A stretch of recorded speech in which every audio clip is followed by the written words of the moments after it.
एक गांव में रोहित और शोभित नाम के दो भाई रहते थे।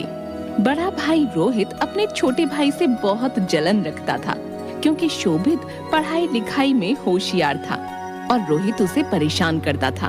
वो अपने भाई से घर का सारा काम करवाता था और खुद एक भी काम नहीं करता था। बस जंगल से लकड़ियां लाने जाता था और उन्हें नगर में बेचता था। लेकिन उसका छोटा भाई बहुत दयालु था।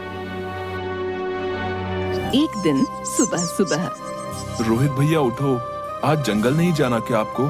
काम के लिए देर हो रही है। उठो भैया उठो। अरे सुबह सुबह क्यों सर पे चढ़े हो? सोने दो मुझे, जाकर अपना काम कर। मैं भी सोकर उठूंगा तब जाऊंगा। चल जा यहाँ से। लेकिन भैया मुझे खाना बनाना है और लकड़ियां खत्म हो गई हैं। सोने भी नहीं देते। हाँ जा रहा हूँ। रोहित अंगड़ाई लेते हुए उठता है और कुल्हाड़ी उठाकर जंगल की तरफ निकलता है। भैया जल्दी आना। हाँ ठीक है। रोहित जंगल में पहुंचकर, रोज तो मैं यहीं से लकड़ियां लेकर जाता हूँ, आज थोड़ा आगे जाकर देखता हूँ। यही सोचकर वो आगे बढ़ गया और थोड़ी दूर चलने के बाद उसे एक बहुत सुंदर दिखने वाला पेड़ दिखाई दिया। अरे वाह, ये बहुत अच्छा पेड़ है। अगर मैंने इसे आज काट लिया तो 10-15 दिन के लिए आराम हो जाएगा। रोहित ने यही सोचकर जैसे ही पेड़ काटने के लिए कुल्हाड़ी उठाई, वैसे ही वो पेड़ बोला, रुको भाई रुको, मैं एक जादुई पेड़ हूँ, तुम मुझे मत काटो। अगर तुम मुझे नहीं काटोगे तो मैं अपने सोने का फल तुम्हें दे दूंगा। क्या? सोने के फल? ठीक है, तुम मुझे फल दो, मैं तुम्हें नहीं काटूंगा। जादुई पेड़ ने अपने सोने के फल रोहित को दे दिए। रोहित ने फल लिए और वहाँ से चला आया। अरे वाह, मेरी किस्मत, आज तो ऊपर वाले ने छप्पर फाड़ के दिया है। अब तो कोई काम नहीं करना पड़ेगा, बस किसी को इस जादुई पेड़ के बारे में खबर न लगे। अब इस फल को बाजार में बेचकर आता हूँ। बाजार में रोहित जौहरी की दुकान पर जाकर जौहरी से, अरे जौहरी जी, एक बहुत कीमती सामान बेचने आया हूँ, खरीदोगे क्या? तुम्हें अंदर किसने आने दिया है? तुम्हारे पास कुछ है भी बेचने के लिए जो बेचोगे? रोहित फल निकालता है और जौहरी को दिखाता है। ये देखो जौहरी जी, है ना कीमती सामान? अरे ये तो सोने का फल है। हाँ अब बताओ, कितना पैसा दोगे?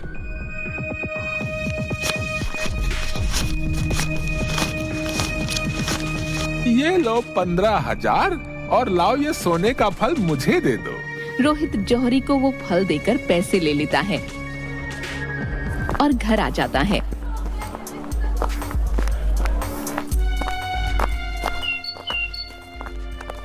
लेकिन अपने भाई को कुछ नहीं बताता।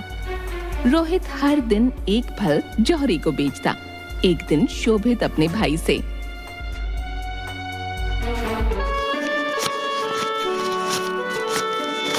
भैया मुझे कुछ पैसों की जरूरत है, स्कूल की फीस देनी है। क्या पैसों की जरूरत? कोई पैसे नहीं है मेरे पास। मेरे पास क्या पैसों का पेड़ लगा हुआ है जो आ जाते हो पैसे मांगने? खुद काम करो और कमाओ। भैया अपनी फीस के लिए मांग रहा हूँ, आप तो हर रोज इतनी फिजूल खर्ची करते रहते हो। फिजूल खर्ची करता हूँ मैं? हैं? बहुत जुबान चलने लगी है तेरी, हैं? भाग यहाँ से, भाग। और इस तरह से रोहित शोभित की पिटाई करता है और उसे पैसे नहीं देता।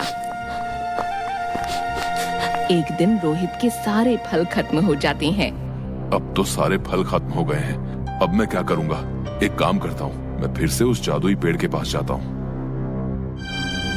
रोहित उस पेड़ के पास जाता है और उसे धमकाने लगता है। सुनो जादुई पेड़, अगर तुमने मुझे अपने सारे फल नहीं दिए तो मैं तुम्हारी सारी शाखाएं काट दूंगा। अरे मैंने तुम्हें अपने सारे सोने के फल दे दिए और तुम ऐसा कर रहे हो? नहीं, तुम ऐसा कैसे कर सकते हो? ठीक है, मैं नहीं काटूंगा, इसके बदले में दोगे मुझे अपने सारे फल, बताओ। रोहित की ये बात सुनकर जादुई पेड़ को गुस्सा आ गया और उसने अपने पेड़ से रोहित के ऊपर ढेर सारी सुइयों की बारिश कर दी।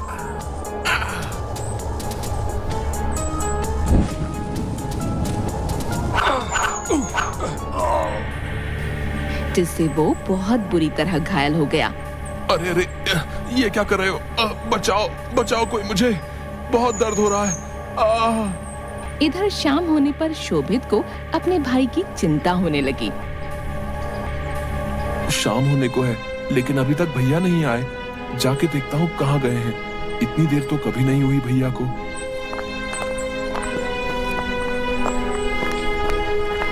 शोभित अपने भाई को ढूंढने के लिए जंगल की तरफ जाने लगता है, लेकिन उसे उसका भाई कहीं नहीं मिलता, जिसे देख वो बहुत परेशान हो जाता है और जंगल की तरफ आगे बढ़ने लगता है। बहुत दूर चलने के बाद उसे एक आवाज, कोई बचाओ मुझे, सुनाई दी। लगता है उधर कोई है। शोभित उसी तरफ जाने लगा जहाँ से उसे आवाज आती है और जाकर देखता है कि उसका भाई घायल हालत में पड़ा है। अपने भाई की ऐसी हालत देख शोभित रोने लगता है और रोते रोते कहता है, भैया आप परेशान मत हो, मैं अभी आपके शरीर से ये सारी सुइयां निकाल देता हूँ। लेकिन ये सब हुआ कैसे? तुम मुझे क्यों बचाना चाहते हो? मैंने तो तुम्हें बहुत परेशान किया है। जाओ यहाँ से, मुझे मेरी लालच की वजह से ये सजा मिली है। नहीं भैया, मैं आपको ऐसे छोड़कर नहीं जाऊंगा। आप मुझे परेशान करते हो तो क्या हुआ, आप मेरे भाई हो और मैं आपको बहुत प्यार करता हूँ। लेकिन कुछ नहीं, आप शांत रहो। शोभित अपने भाई के शरीर से सारी सुइयां निकालता है। सारी सुइयों के निकल जाने के बाद रोहित ने शोभित से अपने बुरे व्यवहार के लिए माफी मांगी और बेहतर इंसान बनने का वादा भी किया। लेकिन भैया ये सब हुआ कैसे? रोहित ने शोभित को सारी बात बताई। मैं लालच में आकर इस पेड़ को काटने जा रहा था, जिसकी वजह से जादुई पेड़ ने मुझे ये सजा दी। जादुई पेड़, मुझे माफ कर दो।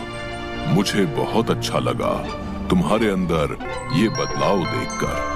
अब तुम मेरे सारे फल ले लो। जादुई पेड़ ने अपने सारे फल उन लोगों को दे दिए और अपनी शक्तियों से रोहित के सारे घाव भी ठीक कर दिए। दोनों बहुत खुश हुए और घर आ गए। अब रोहित अपने भाई के साथ अच्छा व्यवहार करने लगा और दोनों खुशी खुशी रहने लगे।